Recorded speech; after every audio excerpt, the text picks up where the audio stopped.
राहुल गांधी जी की बात में दूरदर्शिता बहुत है। तो राहुल गांधी जी की बात अगर ओबीसी मानता तो मैं फिर से कह रहा हूँ कि राहुल गांधी ओबीसी के लिए सेकंड अंबेडकर सिद्ध होंगे। जो तेलंगाना में डाटा इकट्ठा हुआ है कास्ट सेंसस के साथ में कि SC ST OBC इन्वेस्टर्स कितने हैं कॉरपोरेट सेक्टर में या ठेकेदारी कहा जाए, एजुकेशन का लेवल, नौकरियां कितनी घरों पे हैं, ये पूरा एक्सरे हुआ है वहाँ के समाज का। वही एक्सरे राहुल गांधी जी पूरे देश के लिए करना चाहते हैं। और राहुल गांधी जी की बात में दूरदर्शिता बहुत है। यानी अगर पिछड़ों को हम ऊपर लाते हैं या दलितों को ऊपर लाते हैं तो हमारी अर्थव्यवस्था बड़ी होगी, बाइंग पावर बढ़ेगी, क्रय शक्ति बढ़ेगी और जो समाज के अंदर असमानता है वह कम होगा। तो राहुल गांधी जी की बात को अगर ओबीसी समझ गया तो चल पड़ा तो राहुल गांधी उनके लिए सेकंड अंबेडकर सिद्ध होंगे।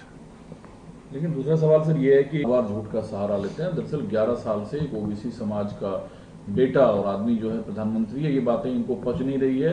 गांधी परिवार जो है, कांग्रेस जो पीढ़ी दर पीढ़ी ST SC और ओबीसी रिजर्वेशन के खिलाफ रही है, उनके विरुद्ध काम करने वाली रही है।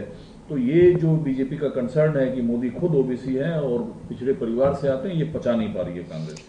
ये जो धर्मेंद्र प्रधान ने ओबीसी का बेटा मोदी जी को कहा, शायद उन्हें नहीं पता इस बात का कि उस समय मोदी जी ओबीसी में थे ही नहीं।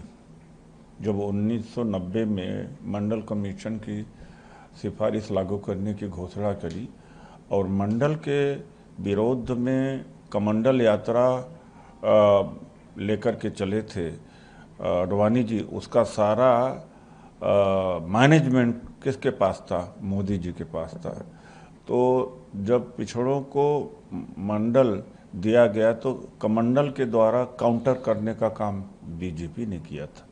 2006 में हायर एजुकेशन में ओबीसी के रिजर्वेशन मनमोहन सिंह की सरकार में दिया गया तो उसका भारी विरोध किया था, RSS और बीजेपी ने विरोध किया था। तो इतिहास साक्षी है कि ओबीसी का वोट तो ले लेती ही बीजेपी, लेकिन जो भी थोड़ा बहुत किया या ज़्यादा किया, थोड़ा बहुत किया, उस पर नहीं जाता हूँ। कांग्रेस के समय में हुआ है, बीजेपी के समय में 11 साल से क्या हुआ?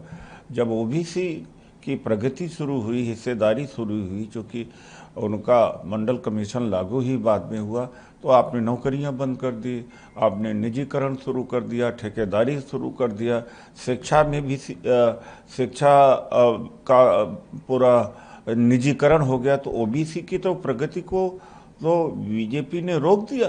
तो राहुल गांधी जी की बात अगर ओबीसी मानता तो मैं फिर से कह रहा हूँ कि राहुल गांधी ओबीसी के लिए सेकंड अंबेडकर सिद्ध होंगे।